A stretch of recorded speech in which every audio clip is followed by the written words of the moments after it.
Hello বন্ধুরা, welcome to magic kitchen. আজ আমি তোমাদের সাথে শেয়ার করব চিংড়ি মাছ দিয়ে দারুণ একটা রেসিপি। আর গরম ভাত দিয়ে এটা খেতে দারুণ লাগে। রেসিপিটা বানানোর জন্য এখানে আমি চিংড়ি মাছ নিয়ে নিয়েছি। মাছগুলোকে আমি ভালো করে কেটে পরিষ্কার করে নিয়েছি। এবার কড়াইয়ের মধ্যে তেল দিয়ে তেলটা বেশ ভালো করে গরম করে নিয়ে মাছগুলোকে দিয়ে দেব। এবার কিছুক্ষণ নাড়াচাড়া করে নিয়ে দিয়ে দেব সামান্য পরিমাণে নুন ও সামান্য হলুদ দিয়ে বেশ ভালো করে ভেজে নিতে হবে।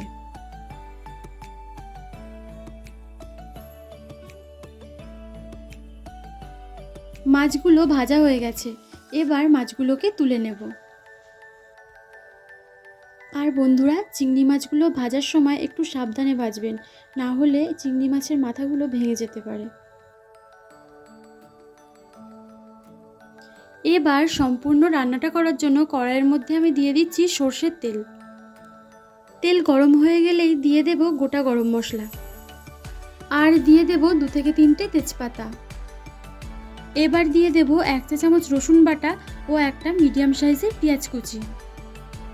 পেঁয়াজটাকে একটু ভেজে নিয়ে দিয়ে দেব 4 থেকে 5টা কাঁচা লঙ্কা। লঙ্কাগুলোকে আমি মাঝখান থেকে চিড়ে নিয়েছি। এবার বড় সাইজের একটা টমেটো কুচি দিয়ে মাঝারি আঁচে 3 থেকে 4 মিনিট কষিয়ে নেব।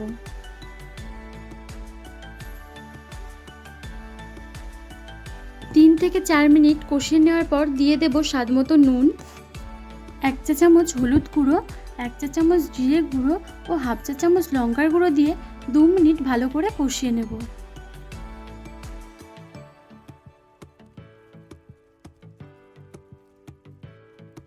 2 মিনিট কষিয়ে নেওয়ার পর দিয়ে দেব জল।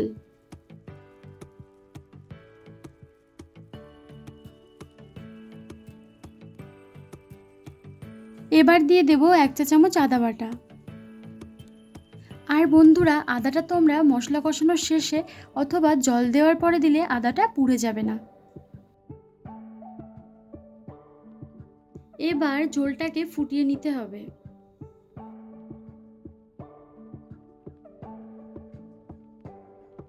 ঝোলটা ফুটে উঠলেই ভেজে রাখা চিংড়ি মাছগুলোকে দিয়ে দেব।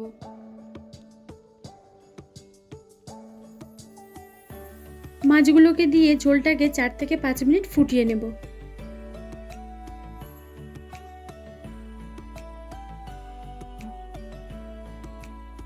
এবার দিয়ে দেব 1 চা চামচ চিনি।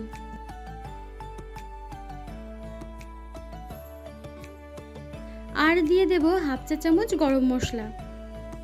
আর আমাদের চিংড়ি মাছের ঝাল পরিবেশন করার জন্য একদম রেডি। আর গরম ভাতের সঙ্গে এই চিংড়ি মাছের ঝাল খেতে দুর্দান্ত লাগে। আর বন্ধুরা, বাড়িতে একবার ট্রাই করে দেখুন, এটা খেতে খুবই সুস্বাদু হয়। তাহলে বন্ধুরা, আমার আজকের রেসিপি তোমাদের কেমন লেগেছে কমেন্টে জানিও।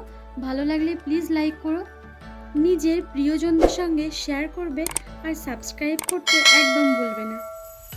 দেখা হচ্ছে আবার নতুন কোনো রেসিপি নিয়ে। ততক্ষণের জন্য সবাই ভালো থাকবে, সুস্থ থাকবে। বাই।